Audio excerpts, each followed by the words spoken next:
like I was saying today, we're just going to take a look at the Constitution of the United States.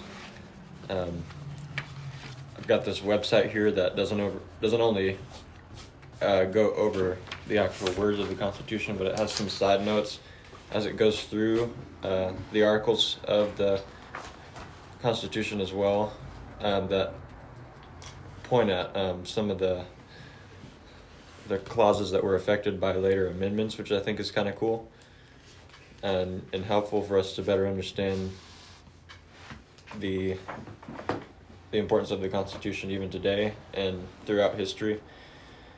So a neat thing about this website as well, if you look on the very top at the menu, there's an option that says About the Constitution. So we can go to that first, because it actually gives us some brief points on what a constitution actually is, which might be helpful to us to read through a little bit. Doesn't have that option. Yeah, it does. It's at the top. I guess the website is so broken they don't have that menu, so it's on the phone, so it's okay. It's probably different on the phone. Doesn't have it there? Yeah. It's okay. Go ahead. We had to read something? I was going to read some of what it had here. Okay. There's no menu option on there for you, huh? Yeah. We went to literally the text almost directly. Let me see yours. Let's see. What is the Constitution? Wow, the menu is gone. Menu there, yeah. Okay. It's weird. Okay. Are you guys able to download anything? What do you mean? Are you able to download the app? Yeah. Okay. On your computer? Yeah. On your phone? Yep. Okay. No one must have it. There is a Constitution app, okay? So Okay. type in called the Constitution. Okay. Yeah. This can be confusing too much maybe, but it's a good resource. You know, you want to seriously know about the Constitution, there's a place to go. So Just in the app store? yeah, there's a lot of kind of information. It's called the Constitution. Yeah, by National Constitution Center, made by National Constitution Center. Which one is it? This app. Look at this app. This app. Yeah. Interactive. We're good. Oh, I see. Yeah, we're good at all kind of information. I've been go through the Constitution with this app, so a lot of commentary as well. So, but let Noah carry on. So discussion.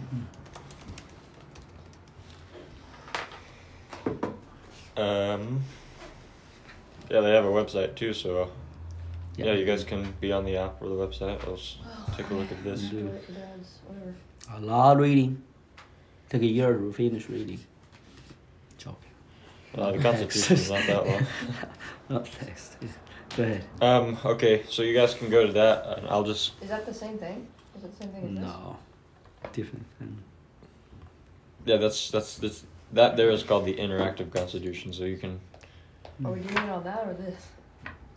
Well, those of you who have a computer can follow along with what I'll briefly cover here in this link I sent you. Just send the Ellison link. Copy the address link, send that in text. Thank Okay. you.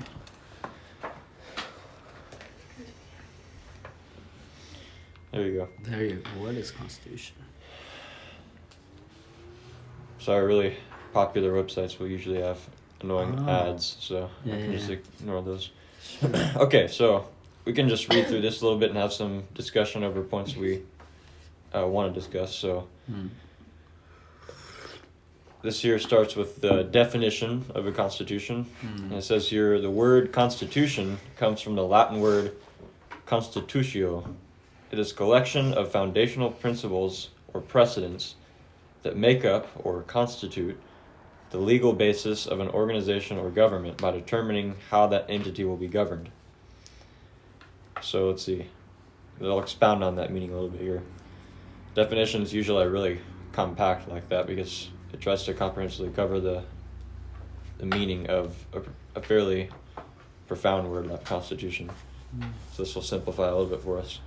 Similar terms for a constitution include a charter, body of law, so these are all synonyms to constitution, system of laws, and fundamental principles. It is a composition of something. As a legal document, it is a collection of laws and regulations that create a ruling document for a government. The most common usage of the word constitution is to refer to the ruling charter of a government. The U.S. Constitution has 3 distinct characteristics. So this is what these 3 points are going to be what characterize the U.S. Constitution. Number 1, the Constitution serves as the supreme law of the land. Number 2, it provides a framework for a government. And number 3, the Constitution acts as a legitimate way to both grant and limit the powers of government officials. So you guys seeing, these are really simple things, but are these things making sense to you? Are there any questions that pop up in your mind so far? Everything seems pretty logical, right? Mm-hmm. The Constitution is, in a sense, something that writes out the ideas or framework for a ruling or governing body, in this case the United States government. So, What do you mean supreme law? Why? What's a what does that mean? Yeah. a what? Why does it refer it to it not only as the law of the land, but as the supreme law of the land? What? The Constitution. Why called supreme? Supreme means higher in my ultimate, more authority. So, do you know the courts have different court systems? States court, then the Supreme Court, right? So, Oh. we're not have 9 judges. Every judge, when it's being recommended to the courts, with a lot of stir, right? So, so that's the Supreme Court. Supreme Court is representing the Constitution, therefore is have supreme authority over other set of laws. So Mm-hmm. you will learn more in the day to come. The supreme law means something, right? The word. So Yep. Mhm. And then it continues here. How does a constitution work? Wait, sorry. What's a charter? Can you explain a charter a little bit? Let's see. If we were to look at the definition of that, Like a kind of agreement, so- right? It's it says here a written. Well, I don't want to make it more confusing, but one of the definitions says a written constitution or description of an organization's functions. So a charter in this context means something like a document, in this case the Constitution, that writes out how a governing body is organized and functions. So that is what the Constitution is in this case. It writes out, everything is written out in a sort of general way, but also in some ways very detailed way in which the United States government is to be organized and how it is to function. That's what the purpose of the Constitution is. So here it says, how does a Constitution work? A Constitution is a set of rules that define and guide how a political organization will function. As the word implies, a constitution is a collection. So this collected grouping of laws creates a set of expectations for how a government will function. The political representatives are expected to follow the rules and laws set down in the Constitution to run the government. Let's see. How does the Constitution establish the government? Typically, a constitution will establish the various branches of the government. It will also itemize and define how those branches will function, like we were saying. The Constitution will also describe what powers the branches of government have. Additionally, the Constitution will explain and define how the freedoms of the government will function within their stated powers. Then it goes over constitutional rights and freedoms. A constitution will also establish this and state the rights, privileges, and duties of the country's citizens, with the rights. So it's also going. The Constitution has things written concerning not only those who govern, those who are governed, which in this case are the citizens. With the rights of the citizenry spelled out in the Constitution, citizens can expect to have these rights guaranteed and not be denied without legal due process. So it's starting to introduce some legal terms that are of importance, but we don't need to expound them now. Like due process, for instance. Mm-hmm. What is the purpose of a constitution? So this is important. A constitution functions on several important principles. The constitution of a country defines the type of government a country has and forms the basis for that nation's sovereignty. It does this by creating the branches of government and a separation of the powers of those branches. And we know the three branches of our government as organized and traced out in the Constitution, right? You remember them? Legislative. Is that one of them? It's the lawmaking body of our government, yeah. Judicial. Yeah. Right? And then Supreme Court. is it Supreme Court and then Which is executive. Ask question loud and speak loud. It's okay to be articulate. Yeah. Students like this. Hey, teacher, I got a question. I'm not saying you got it done wrong. I'm just saying be okay to talk about things. Yep. So we've got the legislative, the judicial, and the executive. And the executive is who? Executive is president? Yeah, the president and the president's cabinet. Yeah. The head is the judicial. We just talk about it. Supreme Court, right? So yeah. The legislative, who make laws? Congress. Congress, exactly. In this slide, Congress includes Senate, right? So. Okay, good. It also defines how each branch is independent of each other and how they are dependent on each other. In so doing, a constitution lays out the procedures that the branches of the government will follow while carrying out their constitutional tasks and responsibilities. An essential function of a constitution is to direct the state and federal governments in making legislation.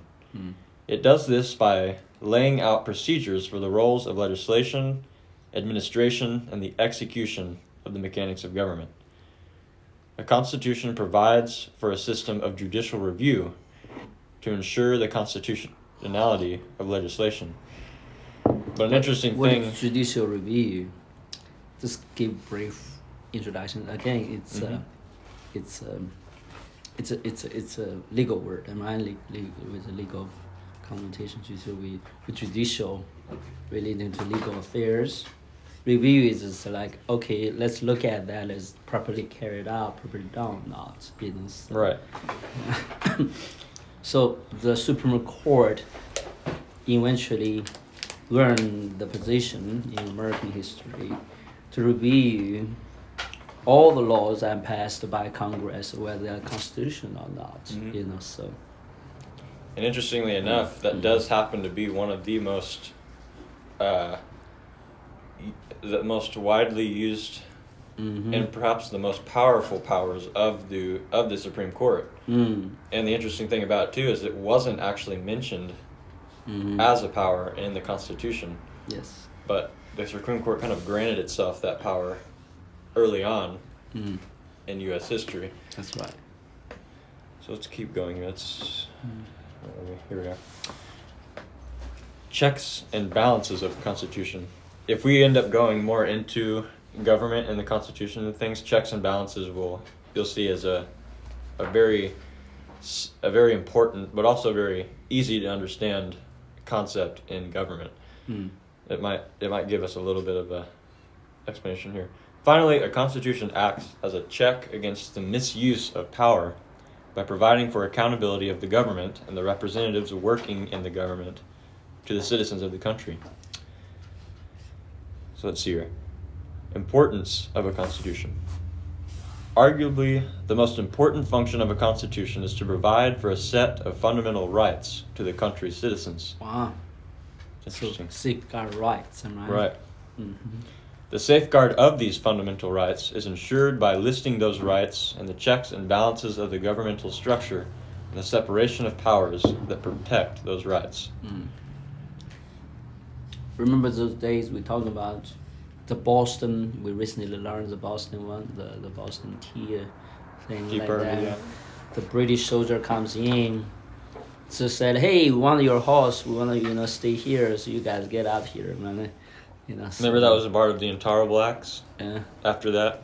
I'm sorry, what's that? What you're saying was a part of what they considered that time to be the Intolerable Acts. Intolerable that soldiers acts, after yeah. that time were allowed to come and stay in people's homes. And, Because that is they kick you Yeah. out, they stay in, so with soldiers. So that's invasion of private property, private right. It become a big contention in arms for the Constitution. So it's literally said, hey, I don't care how government or the military, how powerful you are, you can't do this to your citizens. Mhm. Right? So that's right. So right of property related to it. So Yeah. yeah. It says here, it's almost done with this part of the article. Mm. Why do we need a constitution? Mm. So why does a country need a constitution? What purpose does it serve? And it lists out some reasons here. A constitution provides for the rule of a nation. So it's kind of summarizing some of the things we just looked over. Mm-hmm. A constitution provides for a separation of governing powers. Mm-hmm. A constitution divides power throughout the country between the state and federal governments. The Constitution forms the relationship between the people and the government of a nation. Mm. A Constitution sets the standards, principles, and procedures for the peaceful rule of law.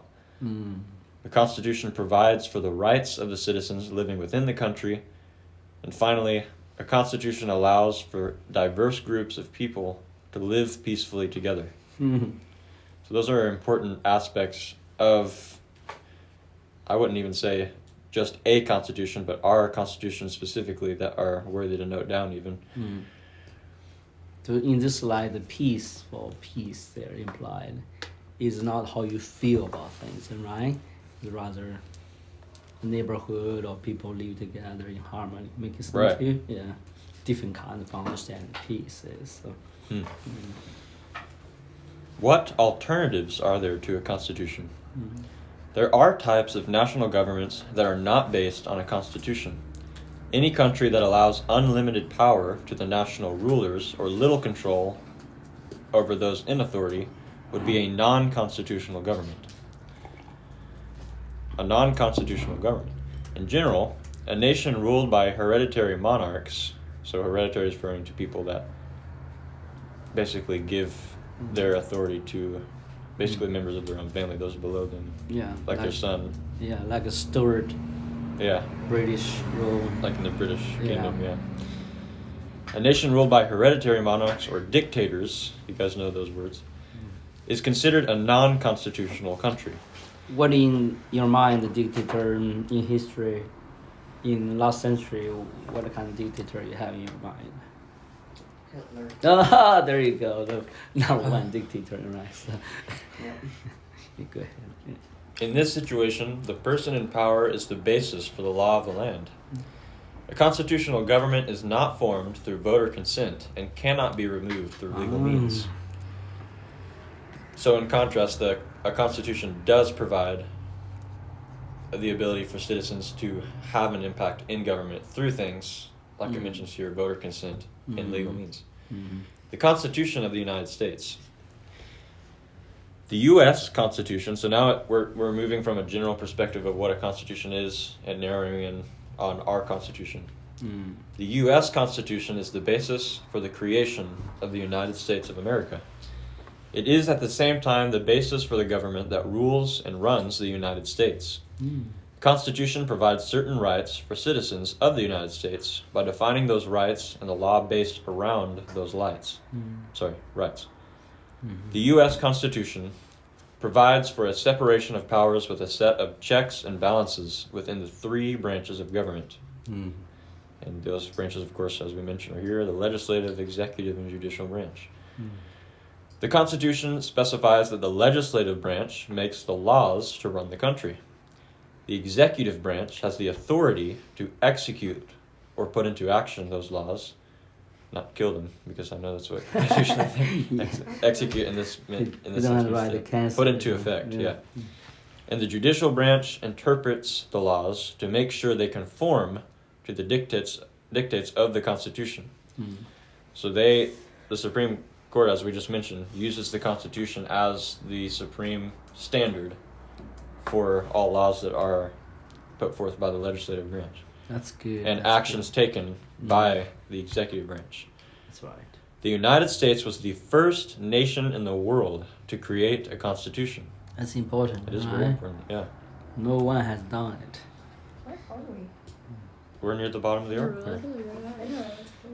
The U.S. Constitution was formed in 1788 by the Philadelphia Constitutional Convention, whose delegates developed the constitutional concept. Is Jefferson a delegate in Thomas this convention? Thomas Jefferson? Asking you guys. Very interesting, huh? Do you remember? Thomas Jefferson, the guy authored the Declaration of Independence. You would think he was in the convention, right? Was he not? No, he was not. He was in France. Yes. Interesting. Oh yeah, I think they did say something about that. Yeah, but he was communicate with the people, along the line. Yeah, he was not so happy about it. It was a unique and innovative idea. A constitutional government was a revolutionary innovation that was in stark contrast to the existing governments of the day. Since then, the constitutional concept has been adopted by many other countries seeking to create a new form of government for themselves. Yes. So that ends this This article. thing. So many ads on this thing. Huh? Every single Just ignore paragraph, 'em. there's an ad on them. I'm sorry, but I don't see the ad. They're like really big. I only see the definition. So many definitions. Repeat itself, right? You're not going to use the restroom really fast. No way. We're seeing the thick of it. Very quickly. So- Good. I guess we could briefly go over That's it? That's for that? and Okay. that part of it as it explains what a constitution is. Now, if we wanted to narrow in on Yeah. the There's something the really, composition of our constitution, we can. yeah, something really good to listen to is I'm gonna share with you guys. Okay, so Scalia's speech and Cambridge Union. So talking about his overview for the American law from British law, to give you a lot of context about that. So you don't have to listen to it in private time. You have time to do it. You want to do it. So follow that person a little bit. So he was a Supreme Judge. Has passed away recently. So one of the starters, they have different schools interpreting the Constitution. It was called originalist, and right. So the key of his idea is that with more phrasing and changes down the road for 100 years after the Constitution was said, was put in place as, and people said, well, the Constitution should be a living Constitution. Then it can change, adapt to incorporate the new situations, new understanding, the culture of the day. Making sense to you guys? So Scalia said, no, we can't do that easily. We wanted to know the original intent of the Constitution, what it means. The word is there is the intent, right? So, very important word. And so, like the law was set up, have an overall vision. The vision is what kind of people or society they want to build up with them, right? With the government will set up for sure, but the government is only service them, right? To what kind of people you want to be. So in this slide, there's the intent behind the law, right? So anyway, a lot of things changes. So based on the different understanding of the Constitution, a lot of controversy come about. but I think one of the eminent and very respectful scholar, it was judged as well, is a Scalia, really knows the Constitution in the way that in a very deep, profound cultural way. I'm not dismissing others' understanding of it, so, but anyway, so able to appreciate it, so in a different light, so.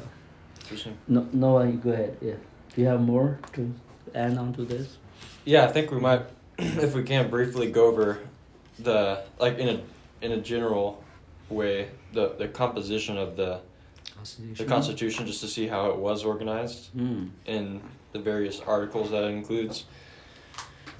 Where's that? It's in the same link? In the original link, actually. In the original link, okay. It's just the U.S. Constitution. Okay. And this particular page includes the Constitution, the Bill of Rights, and all the amendments made. Oh, yeah. And we're not going to go over these things in rigorous detail by any means, but...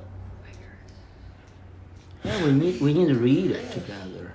Oh, we certainly can read we need to some read of the it. things. Read at least know the Constitution what they said. Yeah. So, yeah. We must do that before we move on. But I think you're teaching history. Are you launching into Constitution teaching already? Yeah, we're Okay. kind of in an interim Okay. right now because Okay. we're going to meet with Justin this afternoon to see how we're Yeah, going to see continue where we're things. going. But Yeah. hey, let's read at least the starting point. Yeah. Read one article another. Different people take a different Wait, turn what? to read it. So, yeah, we're on the original page, the original link I sent you guys. Yeah, it's very boring, archaic English. Yeah, like my English, so it's a future English. This is 100 years ago. You think about it, So yeah, go ahead. So, this Constitution starts with a preamble, which, as you might be able to guess, it's essentially an introductory statement made, obviously, at the beginning of the Constitution. Okay, let me read. From there, then we start. Okay, so From where now? preamble. So yeah, are we there? Preamble to the U.S. Constitution. Then go there. Started. Preamble? We the people. That's where it started. The famous first three words. Preamble. Preamble, I don't see that. Preamble Oh, right is there.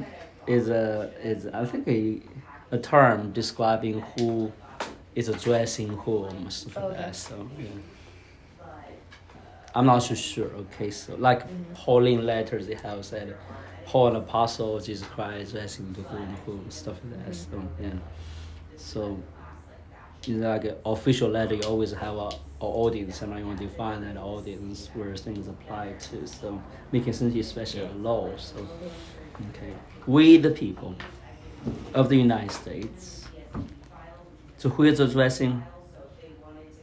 We the people, right? So in order to form a more perfect union, establish justice, ensure domestic tranquility, provide for the common defense, promote the general welfare, and secure the blessing of liberty to ourselves and our posterity, do ordain and establish this Constitution for the United States of America. Article 1. Article 1, Section 1. All legislative powers herein granted shall be vested in the Congress of the United States, which shall consist of a Senate and a House of Representatives. Section 2. The House of Representatives, Section 2, I think, what is it called? Item 1 or something like that, so I'm not sure. 1. Clause, I think. Clause 1, I'm sorry, yes. Clause 1. The House of Representatives shall be composed of members chosen every second year by the people of several states. The electors in each state shall have the qualification requisite for electors of the most numerous branch of the state legislature. That's word confusing, right? So looks like gibberish. Basically, who is composing, who I enter into the Congress, am I? So making sense to you?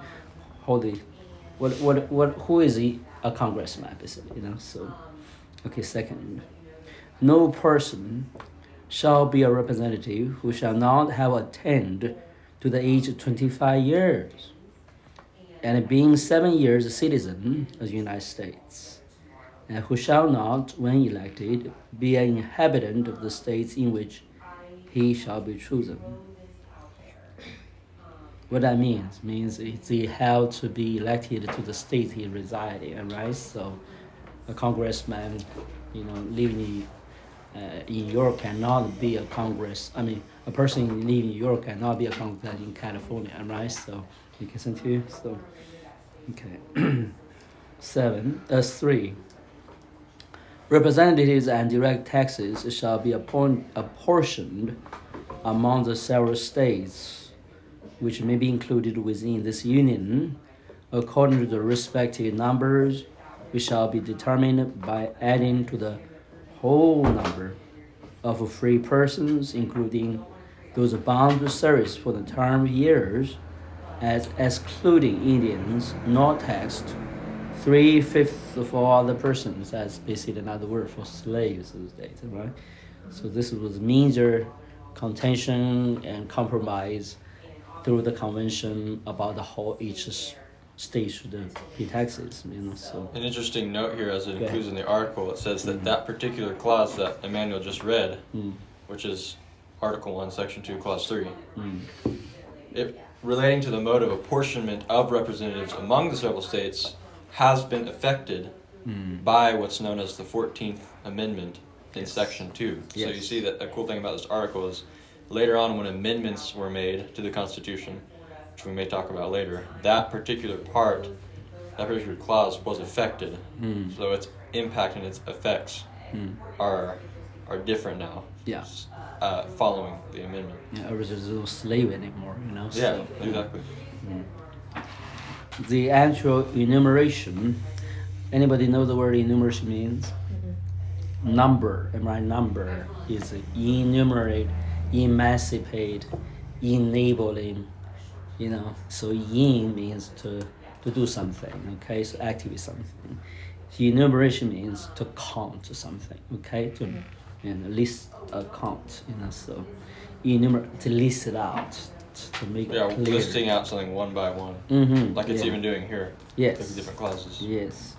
The actual enumeration shall be made within 3 years after the first meeting of the Congress of the United States, within every subsequent terms of 10 years, in such manner, and it shall by law direct the number of representatives shall not exceed 1 for every 30,000, but each state shall have at least 1 representative, and until such enumeration shall be made, the state of New Hampshire shall be entitled to choose 3, Massachusetts 8, Rhode Island, Providence Plantations 1, Connecticut 5, New York 6, New Jersey 4, Pennsylvania 8, Delaware 1, Maryland 6. So a list of colonies with the population here identified, and 5,000, 30,000, right? Every 30,000 you represent, so you calculation to start with. Then set in motion the future changes, how they can be changed, right? So election. So anyway, you know the point here. I'm not going to finish that list. The 4 said, when vacancies happen in the representation from any state, the executive authority thereof shall ensue rates of election to fill such vacancies. That means if a senator died or decide to retire during the local government, the state government, where the senator is supposed to represent, have the right to appoint somebody, right? So it's interesting sometimes. The governor said, "Hey, I don't want to be governor anymore. I want to be a senator." So it's real. So anyway, and 5 said, "The House of Representatives shall choose the speaker and other officers, and shall hold the sole power of impeachment. The sole power of impeachment, there will be impeachment clause as well. Move on from there, section 3. Well, now you choose somebody to read for us. Continue. All right, Esther, you can read section 3 for us. The English bracket. Hope you can read it. Yeah, fortunately, it's not too bad though. Oh Could yeah. be worse. Okay. The Senate of the United States shall be composed of 2 senators from each state, That's good. Very nice. chosen by the legislator thereof, for 6 years, 6 years, right? and each senator shall have 1 vote. Have 1 vote. So, just to clarify, the last section 2 is what we just read, right? And what was that talking about? Which house in Congress? Also, Representative. yeah. Okay, so what's section 3 talking about now? Legislator. Senate, right? Senate. It's the Senate. Oh. Both the House and the Senate are Mhm. part of the legislative branch. Mhm. But we just talked about House Representatives, now we're talking about the Senate. Mhm. So it's laying out the guidelines for this part of government. Section 1 is literally assigned, said, hey, all legislative power gonna go to Yeah. these 2 bodies for government, right? So go ahead and begin to identify each body, how they compose, how they function. So go ahead, sorry. That's very good. Yeah, go ahead, Esther. Immediately after they shall be assembled in consequence of the first election, they shall be divided as equally as may be into 3 classes. The seats of the senators of the first class shall be, what does that say? Vacated. Vacated. Means somebody at the- move out, like a renter rent a house, to get out of rent, so you rent a place. So, yeah. At the expiration of the 2nd year. Mm-hmm. Of the 2nd class at the expiration of the 4th year, and the 3rd class at the expiration of the 6th year. What expiration means? Means something come to end of term, right? So, lease term, so go ahead. So that 1/3 may be chosen every 2nd year. And if the vacancies happen to be resignation or otherwise during the recess of the legislature of any state, the executive thereof may make temporary appointments until the next meeting of the legislature, which shall then fill Legislature.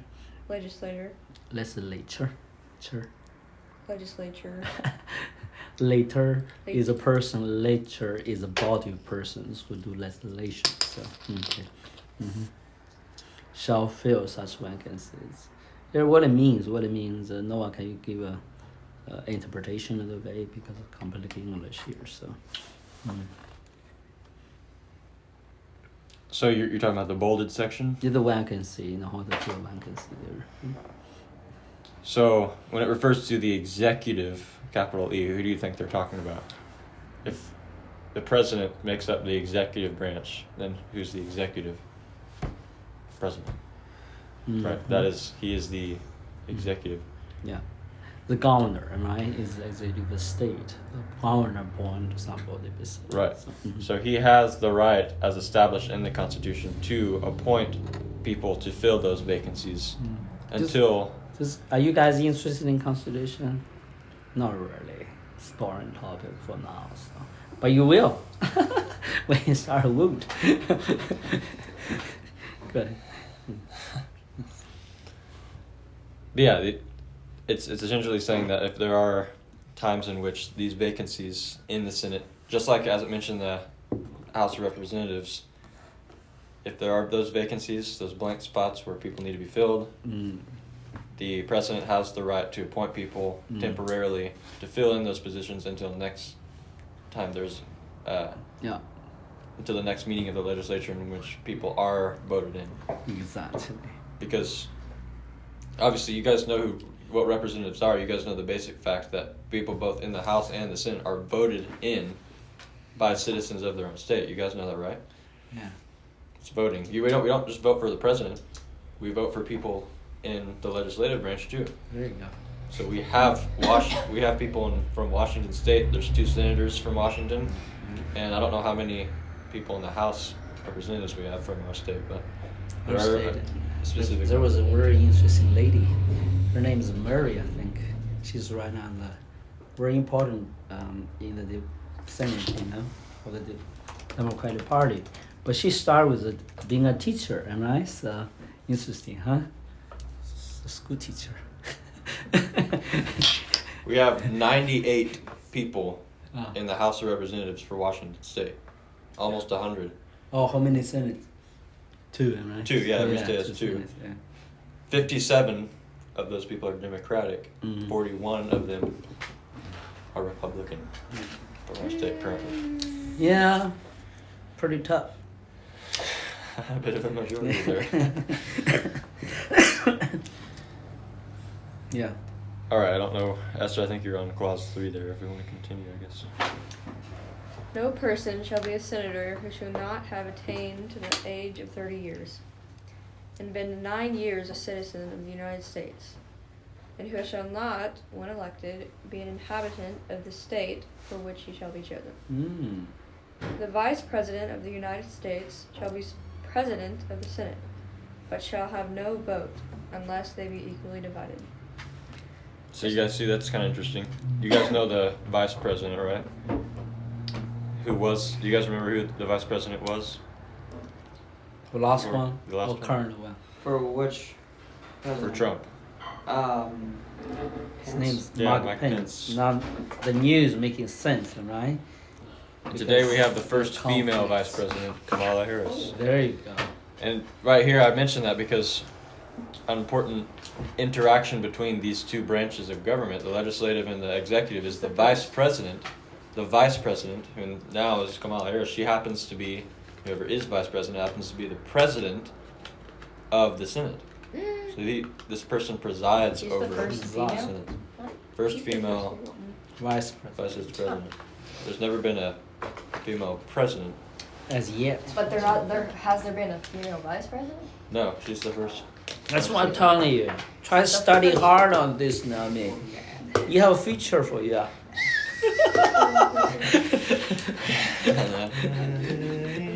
You never know. A lady interested in education, right? So decided, hey, you know what? I need to see how this education system wrong. And she's interested in doing education stuff. She's interested in actually, I want to know how the state's getting wrong, So she became a senator. So anyway, they Yep. were nice people actually. Yeah, they really care about people, So. Okay, number 5. The Senate shall choose. That's just their way of spelling choose. Choose. Oh, seriously? Okay. Yeah, you need to speak like a choose. Why did they do that? Where? The Senate shall choose their other officers and also a president pro tempore in the absence of the vice president or when he shall exercise the office of president of the United States. Wow, a president of what? Pro tempore. What that means even? I The have no president idea. pro tempore of the United States Senate is the second highest ranking official of the United States Senate. The So Senate it's someone, I guess, right below the vice president in Okay. authority of the Senate, I suppose. I see. Temporary, basically, huh? Yeah.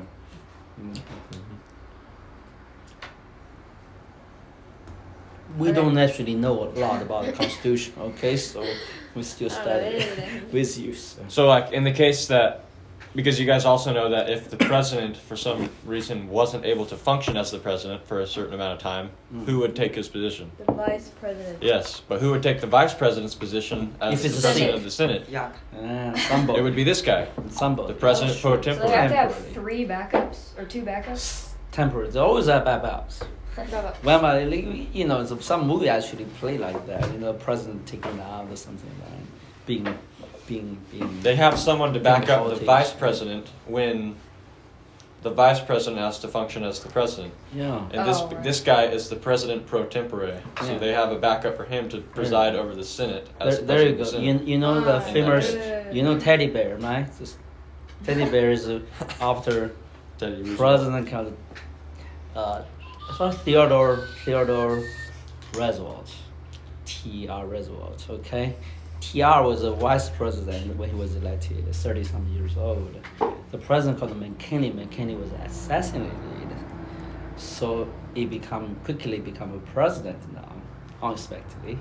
So then we now remember him almost like he was elected into presidency. The truth of the matter, he started as a very young man, and from New York, then become a vice president candidate. So then suddenly become a president. So go ahead. Talking about the sequence of designation, right? So Right. go ahead. The Senate shall have the sole power to all impeachments. Try all impeachments. Trial impeachment. When sitting for that purpose, they shall be on an oath or affirmation. When the President of the United States is tried, the Chief Justice shall preside, and no person shall be convicted without the Concurrence means agreement. Okay, concur. I concur. Yeah. without the concurrence of 2/3 of the members present.